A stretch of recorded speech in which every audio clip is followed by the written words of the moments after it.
because trying to do something, then especially if you have 2-3 kids and they together asking for your attention, that is when the agitation appears, because attention is not unlimited.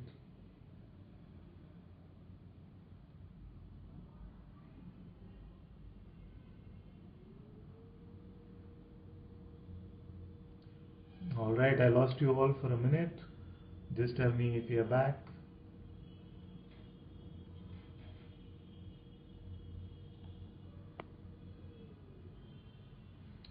Stacy says, I used to think I could multitask, but that was made up. I'm an awful multitasker. Amaya says, must answer yes, can hold so much in awareness at once when try. Okay. Rashmi says, no broadcast, yeah. Ajnani says, one thing at a time. Very good. Amaya says, not trying to be difficult, just really true for me. Musicians also hear so many notes, instruments together. So, like they say, the exception makes the rule. So, we can say that Amaya is the exception in this case, and it is very much, because there is no way of concluding that this is absolutely untrue. So, let's just say that in the general case, attention is limited in this way, and we cannot focus both on an external object completely with full focus and then think a thought at the same time, or pay attention to a thought at the same time.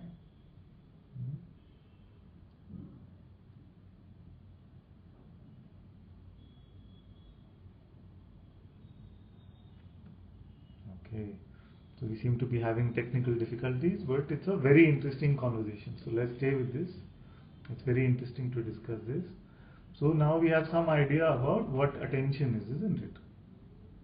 This force, which is difficult to describe in words, but which has the ability to narrow the power of perceiving down to particular things which are appearing and seem to carry this input back to us.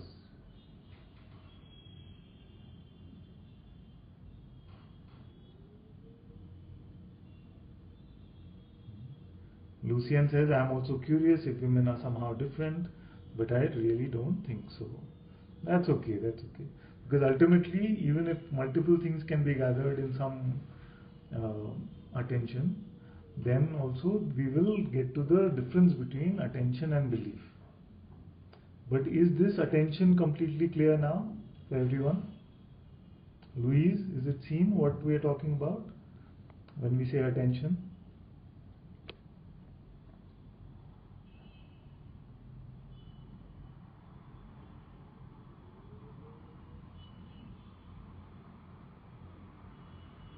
Okay, Louise is here. She says, Father, it seems impossible with effort for me to even get the attention away from thought. Yes. Okay, that's fine for now. That's fine for now.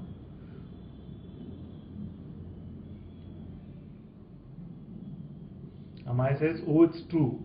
The most multi-aware necessities does silence thoughts, and consciousness does it all. Okay, Amrita says, the example of how an OS operating system works comes to me. Resources are given to only one application at a time, though it seems like many apps are running at the same time. Not sure anymore if that is correct. Yes, only one CPU cycle can run at a time in every processor, so only that one application for that instant of time is given the space. That's a good example for techies like us, at least. Okay, so attention is completely clear now. So if something comes into our attention, does that mean that we have believed something? What is the belief? If something is just given our attention, does that mean that we have believed it?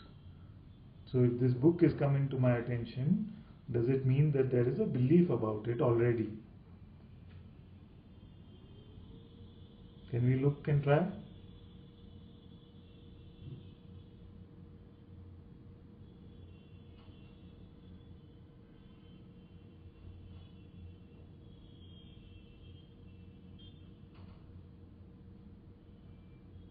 Anything, could be external, internal. Stacy says, okay, D says no, yes. Stacy says no, belief is saying yes to the thought. Yes. So belief only means that there is a separate sort of energy which has the ability to say yes or to say nothing at all or to say no.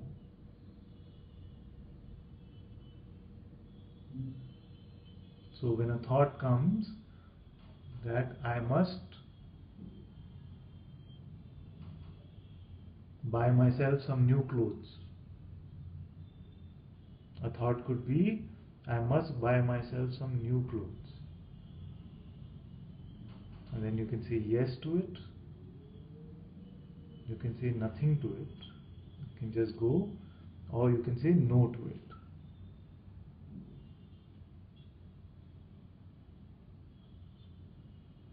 This much is clear?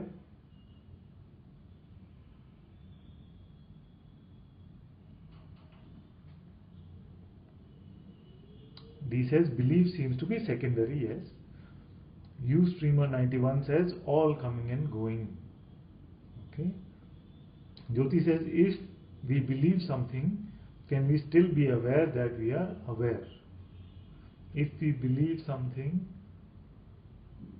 yes, I want to buy some new clothes, I believe that, but still I am aware that I am aware. Yes. Is belief same as identification?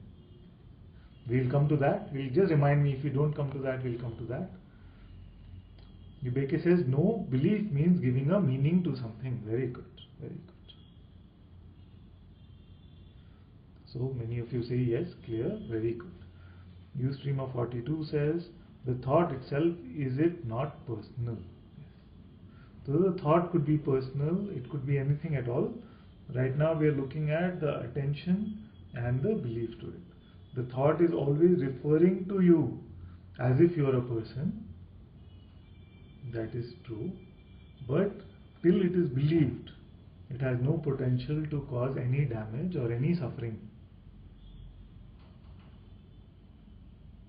And so do not be in this misunderstanding that freedom means that thought should stop arising. Thoughts will keep arising. They could be much slower, but they will keep arising. But they will lose all their power.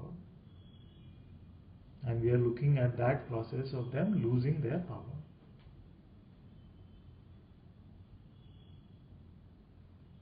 Okay, very clear. Good, good, good. Alright. So we've looked at attention and we've looked at belief. Now, if there's anyone who's unclear at this point, please point it out, because now we'll get into what actually happens. Once you've understood these, we can get into what actually happens. So if it's unclear, just point it out, and I don't mind looking at it together again, because this is very useful.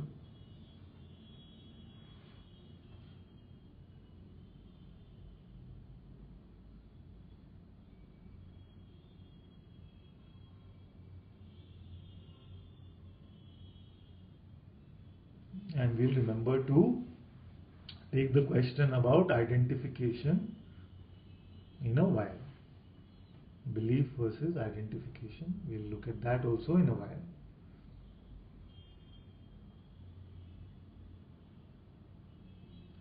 Amrita says, Ananta, does it also happen like this? We believe thoughts but don't bother with the content. Hence it has lost its power over us. Hence no suffering. Is that okay or no? So let's look at this statement. You say we believe thoughts but don't bother with the content. You mean with the content of what? With the content of the thought? We cannot believe a thought without bothering with the content of the thought. It is the content which we are believing.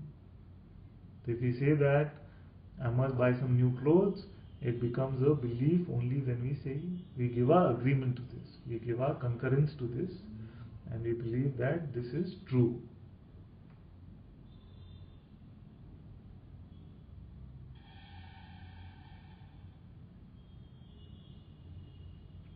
Ustreamer 42 says, giving attention to a thought, is it not having interest in it? So we'll look at exactly this now. So if it's clear what the difference between attention and belief is, let's look at this now. So to not give belief to something is to say that I have no interest in it.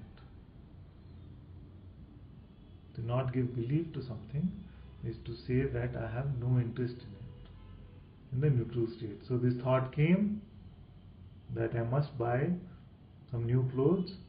There was no interest in it, not even interest enough to have an aversion towards it.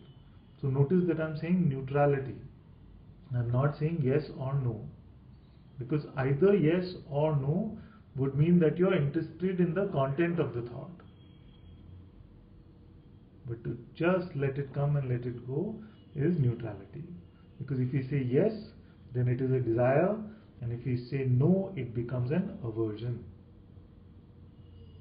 So this is the difference between a desire and an aversion. Yes.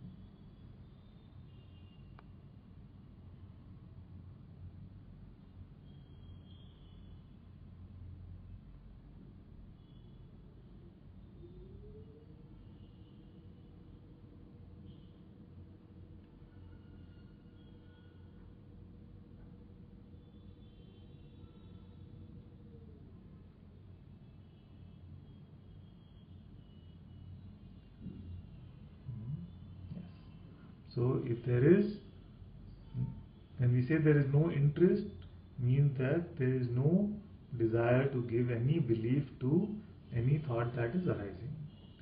Then what happens? So the same thought can keep coming back. And initially I don't say withdraw your attention from it, because attention can play this monkey game. Attention can play the monkey game. So I say don't think of a pink elephant. Immediately your attention is going to an image of a pink elephant. And the more you try to stop and say no, no, no, no pink elephant, the more the pink elephant stays. So attention can play this monkey game, but belief is easier to handle. You can say no, I am not a pink elephant. And no matter how many times the thought might come that you are a pink elephant, you will not believe it. But if I say don't give attention to the visual of a pink elephant, then attention seems to go there. Except for maybe very experienced yogis and meditators, this is how it will happen.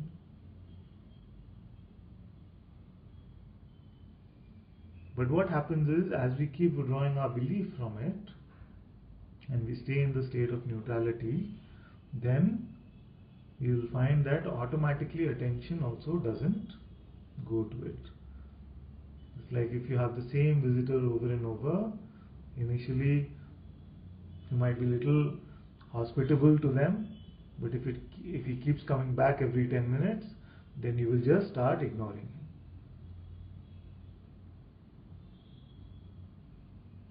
If you go into a wildlife sanctuary and suppose there are many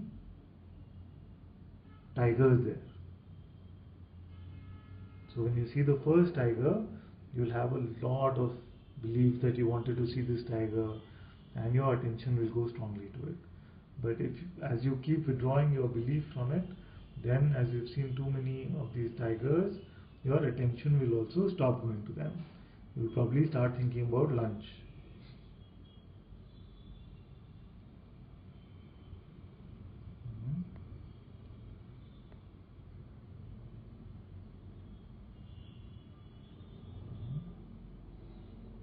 So this much is clear now, that attention seems to be a bit of the monkey mind and belief seems to be easier to manage.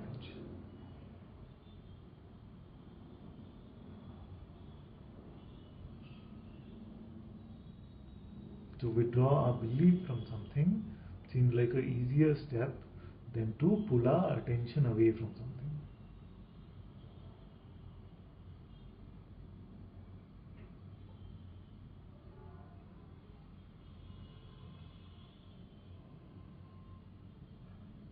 And also it must be seen now that without our attention, there is no possibility of believing anything about it anyway. If it doesn't come into our attention, if the thought is not in our attention, there is no concept of a belief in that thought anyway. So attention must come first and belief must come second.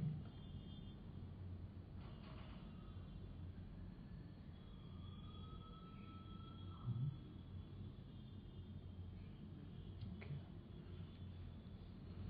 So in just this much understanding, to say that I will not give my belief to any thought is freedom from suffering itself.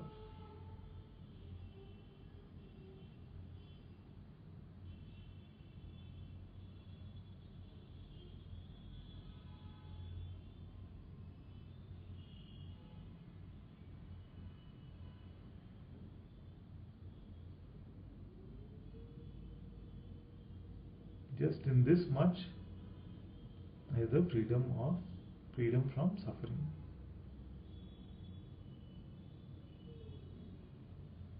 So Ustreamer 42 says, attention, is it not a form of interest? Yes. So that's what we said, that because so much belief has gone into the concept that I need something, or I need this, or I need that, there's so much belief around something that when that something arises, then that interest in the form of our belief system then perpetuates our being with that. So if there's no belief around it, then it will be allowed to just come and go.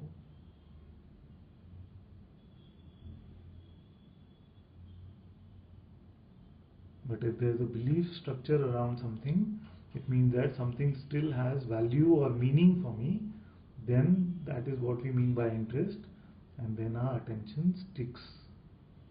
But when we withdraw our belief from it, then we will find that attention will not stick.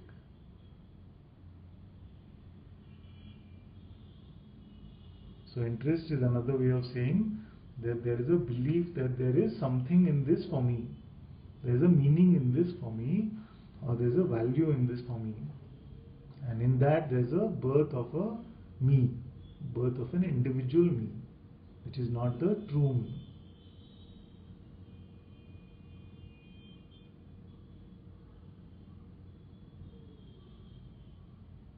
This is clear? This is an excellent question. So interest is another form of saying that I believe that there is some meaning or value for me, but that's a belief. Therefore, I will not say that attention is a form of interest. I will say that attention goes more strongly when there is a feeling of value or interest to me, or attention stays more strongly when this feeling of value or interest is there. But this feeling of value or interest is based on beliefs.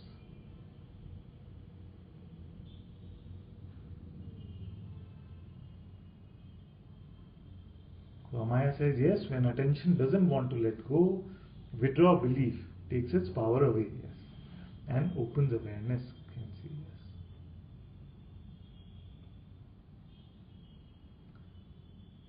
yes. Jyoti says, Muji once said something like, we don't buy or purchase thoughts. He says that we should not buy or purchase thoughts. They will audition for our attention, but we don't buy them.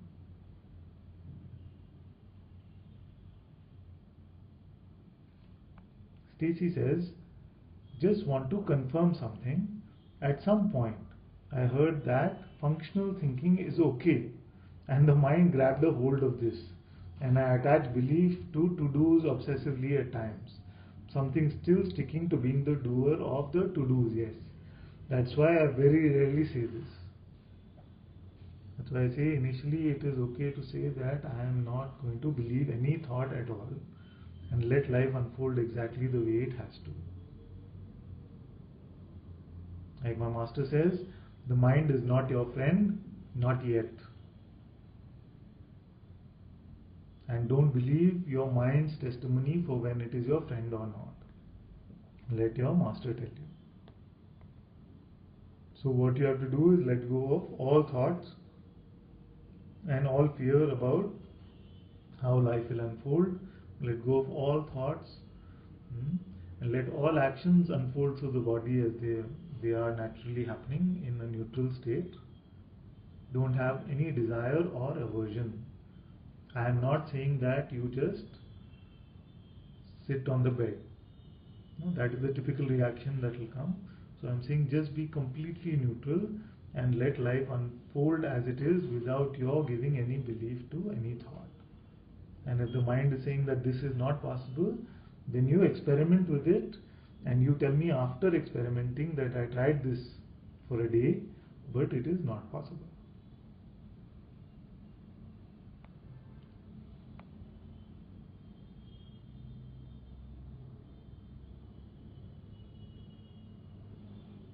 Yes, Ustreamer 142 says, in having thought, is it not already some unconscious belief?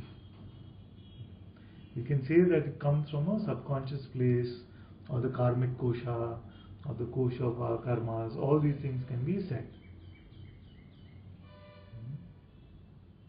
But ultimately the truth is that we are not the creators of our thoughts.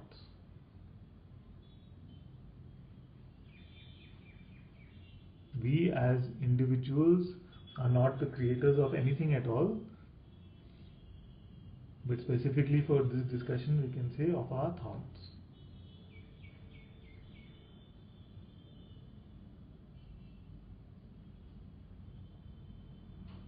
So just out of the blue some thoughts will come. A thought could come that I want to go to London for my next vacation.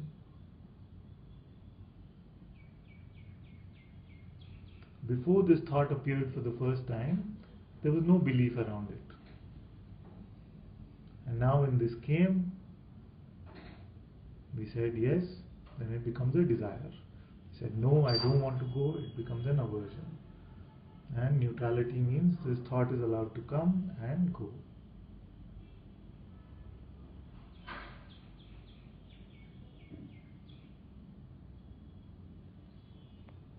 You want to look at another example? So suppose you looked at, so we had an example earlier about buying new clothes. So you looked at something in the shop window. There was no belief around this new shirt in the shop window. But when we saw it, then a thought came that I must have it, or I never want to wear something like this. Both have the potential to create a desire or an aversion. But if it is just allowed to come and allowed to go, then there is no belief around it.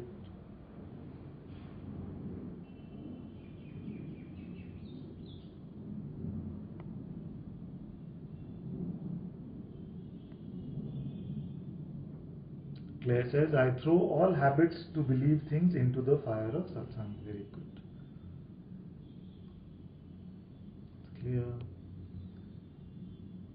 SK77 says, how to make decisions. I am struggling to make decision between two jobs. How to follow the heart. Yes. You as an individual cannot decide anything anyway. Life is already deciding for you. Don't try to decide. Just drop all decision making and life will unfold exactly the way it is meant to. What you might experience in this is a fear about what is going to happen, and that takes some trust. So trust in Guru, trust in God that life will unfold exactly the way it is meant to, not in the way that your mind wants it to.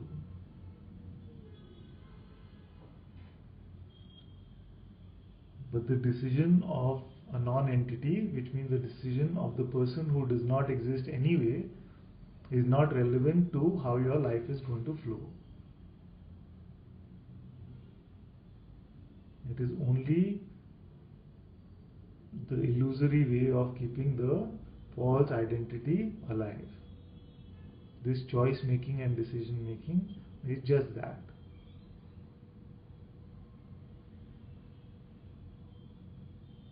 But if this becomes too difficult to understand, then what I can say simply is what Bhagwan said. Bhagwan Ramana Maharishi said that if you believe in choice, then the only choice you must have is to let go of your thoughts. That is the only choice you must make. And ultimately you will see that even this happening was all grace. There was no individual entity here to do even this.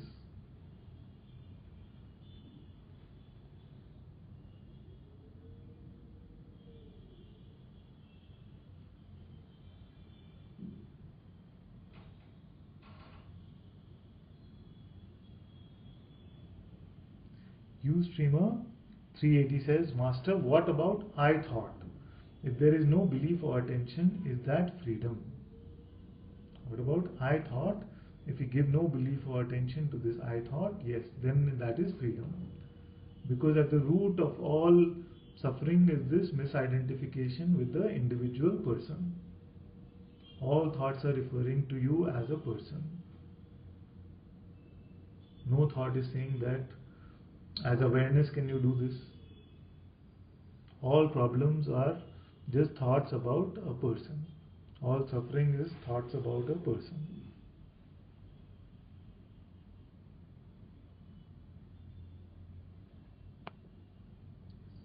So if the root itself is gone, which is that this personal belief or personal identity is gone, then that is freedom. Because when thoughts will come and speak, they are speaking to someone that is not there at all. You know that that is not there. Therefore, no belief can go to them.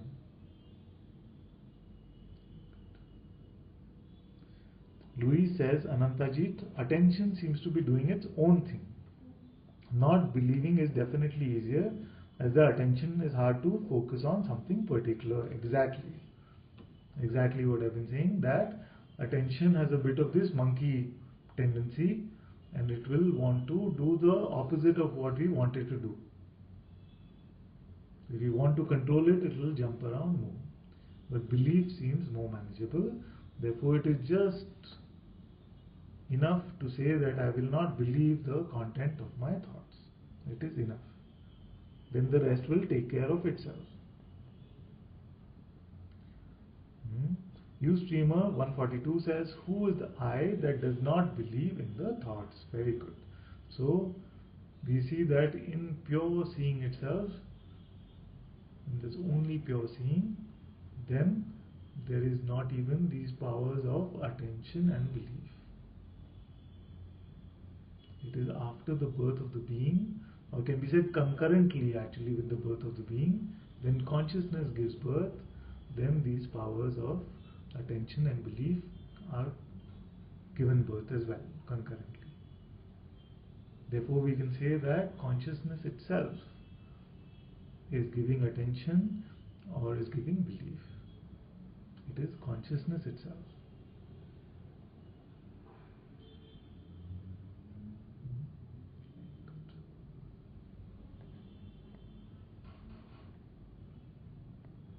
Amrita, laughing.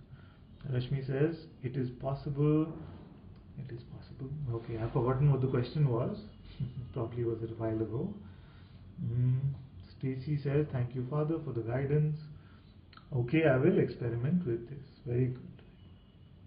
Let all things unfold on their own. Very good. Lucian says, I expose that there is still belief that I am responsible for my brother and mother's suffering. With my brother, it seems I tried too hard, and with my mother there is blame. I am a burden to her, because for quite a while I don't make any money. I lay this at your feet. Thank you. This is very powerful. This is very powerful, because not only are you not denying it, that this exists here, that this comes up and has some meaning and value and belief has been given to it. You're not denying it, you're willing to shine your light on this. and second, you are willing to expose it in satsang. This is very powerful. And with this shining of your light and with this exposing it in the fire of satsang, this will not last. It might come at you strongly. The mind might play this trump card strongly. But if you keep this stance of just witnessing it and exposing it every time it is coming up, then it cannot last. It's very good.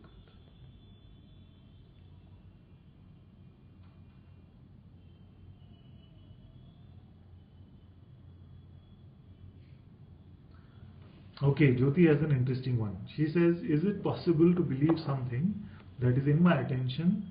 If I don't believe, I believe it.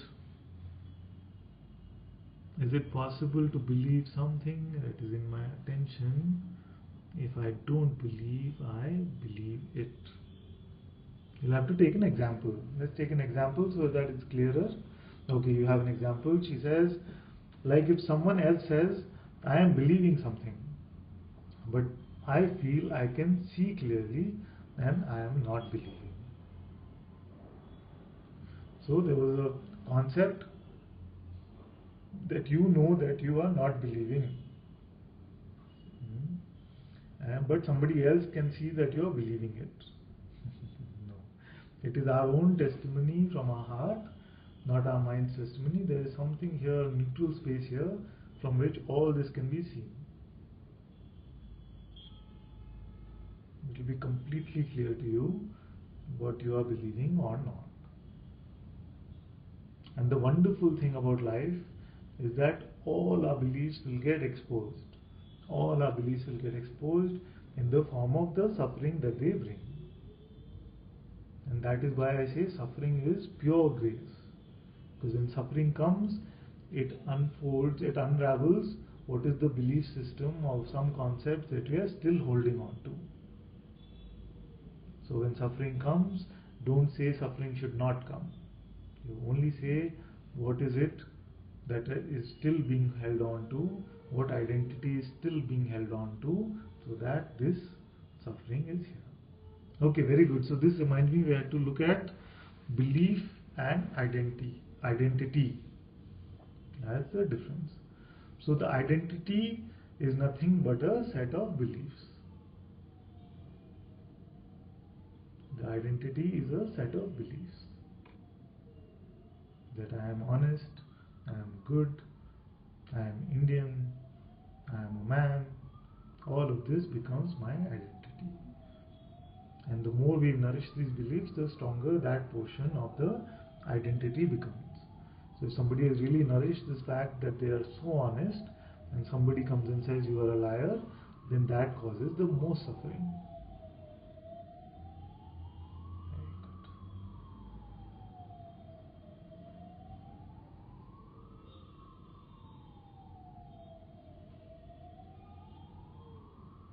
Amaya says, surrendering those ideas about multitasking, the only way to hear all the notes, etc., is to not hold a thought. And even lots at once is one response per moment. Thank you, see what you were saying now. It's very good, very good. And Amaya says, and how it is consciousness doing it with no need for thoughts about it. Very good. Ustreamer 142 says, I expose that I am attracted to be clever and argue in spiritual matters and feel proud. I put it at your feet. This is very, very good. This is very, very good. Because the spiritual ego can be the most difficult to expose. Therefore, there must be something which is felt in the heart, which allows you to say this very powerful statement. It is very beautiful.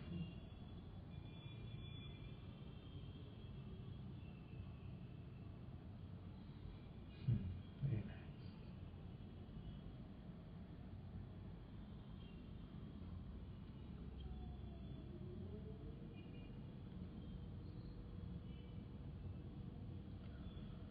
Jyoti says, thank you. I see this, but I don't want to be confused at all, so hear it from your mouth is good. Yes, that's good. Amaya says, I'm so grateful. It doesn't matter about concepts anymore. Thanks to you. 3, 2, 1, drop it. Very good. Atma says, thank you, Father. All is so simple. I love simple things. Same here, same here. This is all so simple and clear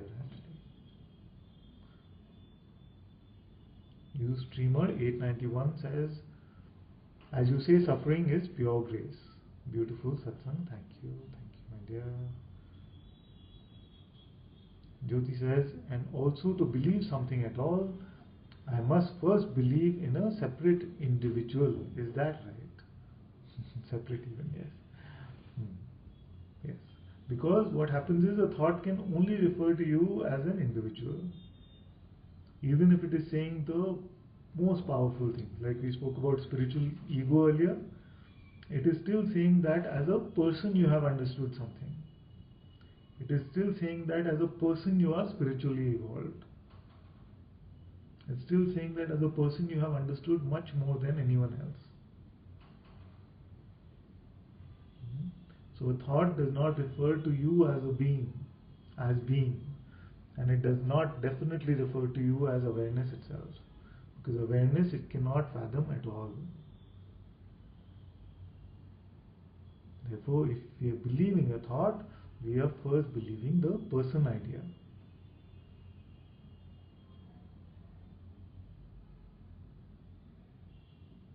Very good.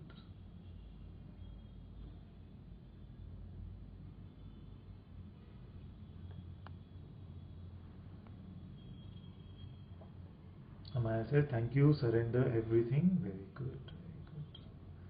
Claire says, I expose all undercurrents of neediness. Very good. Ustreamer 142 says, thank you for your love and patience with this imagined person. Very well. SK77 says, thank you for the clarity.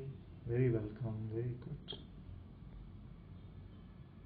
Louis says, Anantaji, there seems to be a lot of suffering around. Not wanting. Not even sure what it is in specific, but just not wanting feelings or having to do something. Just not wanting feelings or having to do something, yes. It seems foggy about the core of this belief.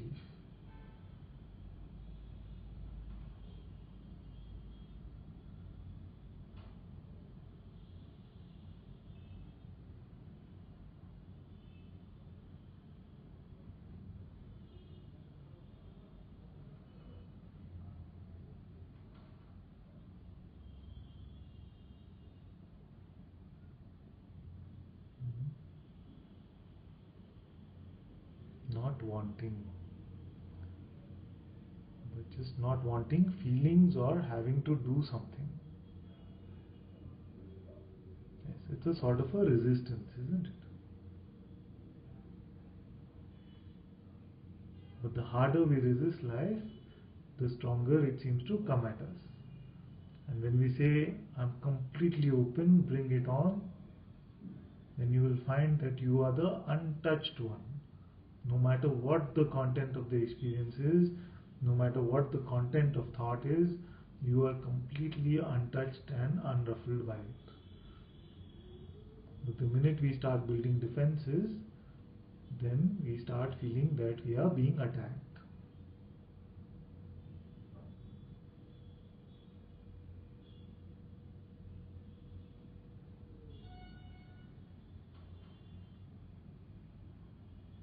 It's very good.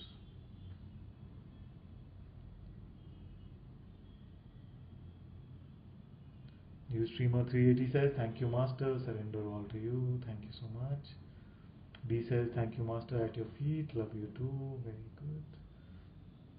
Meera says, ever grateful to you, Father, at your feet, beloved Master. Love you so much. I love you too, my child. Very good. Jyoti says, thank you so much. So grateful for your love and support.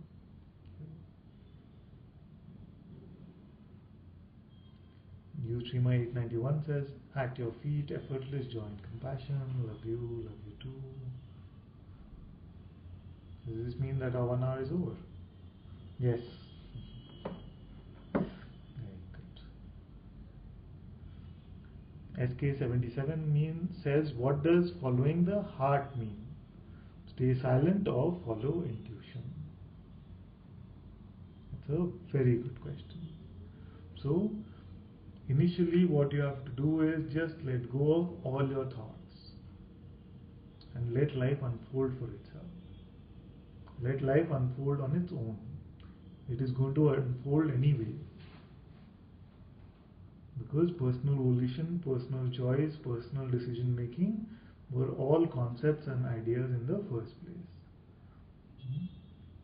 Then you might find one day that there is a deeper qualitative voice that speaks. But when it speaks, it is accompanied by the presence of love and peace and joy. It is not accompanied by needing something, wanting to achieve something.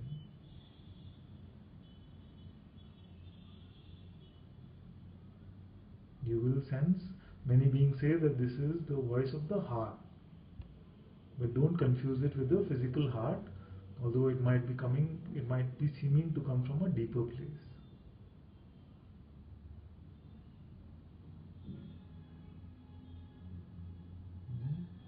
The mind can be a trickster and can try to convince us that this voice, it can try to play the role of the guru and the role of intuition. But once you are stabilized, you completely let go of the thought, you will find that a deeper voice speaks, which has no need. It is accompanied by love and peace and joy. This is not the same voice as the voice of the mind. Ultimately, of course, it's all the same thing. It is consciousness itself. But this voice, you can listen to them. In fact, this is the voice that speaks through satsang. It is this same voice which is using this mouth to speak.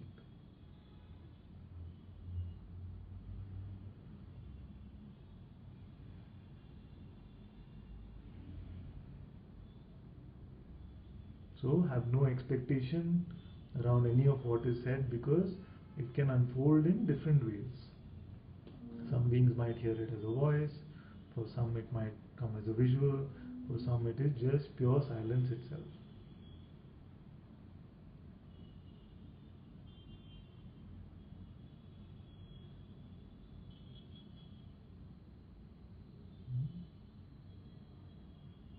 So you will know qualitatively,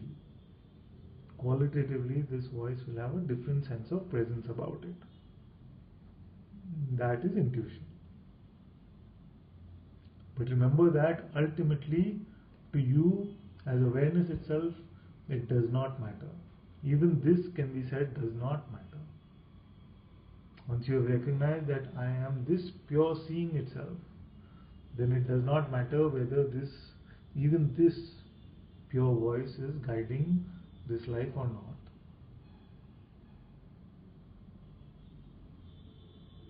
Because you as awareness are completely untouched by the content of this life. This life is nothing but a blink of an eyelid for you. You are the timeless one.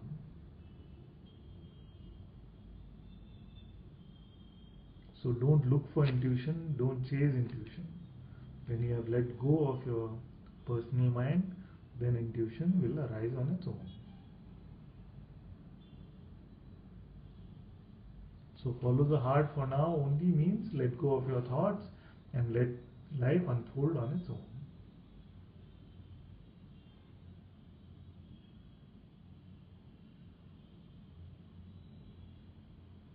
Okay, thank you all so very much for joining us in Satsang today. Muji Ji ki Jai.